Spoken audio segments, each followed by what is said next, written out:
આજે મોહરમના પર્વ નિમિત્તે સુરત શહેરમાં નવાબોના જમાનાની પરંપરા મુજબ તાજિયા નીકળે છે।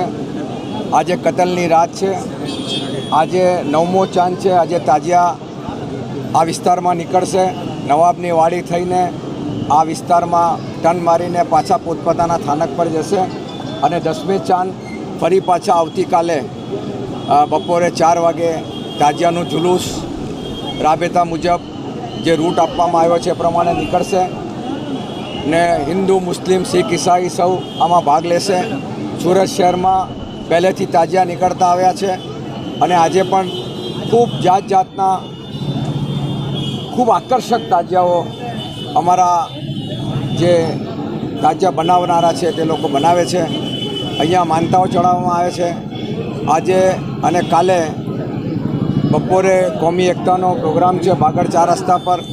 ત્યાં મેયર સાહેબ, હિન્દુ મિલન મંદિરના મહારાજ અમરીશાનંદ સાહેબ, ધારાસભ્યો, સામાજિક આગેવાનો બધા આવે છે।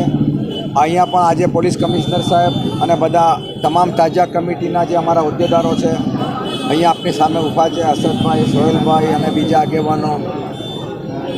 આ વિસર્જન આજે એક પાઠ સાથે બીજો પાઠ કાલે થશે।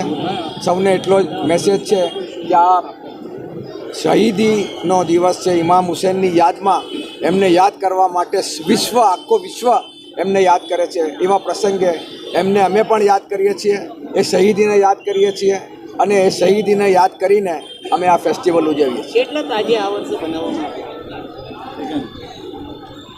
અંદાજિત 350 પરમિટોના ફોર્મ ભરાયા છે અને 350ની અંદર જે પરમિટો આપવામાં આવી છે એમાં પાણીના વાહનો, તાજિયાઓ, ભરી, દુલદુલ, અખાડા, સવારી તમામનો સમાવેશ થાય છે। ઓકે સાહેબ આવી ગયા છે, જી, થેન્ક યુ।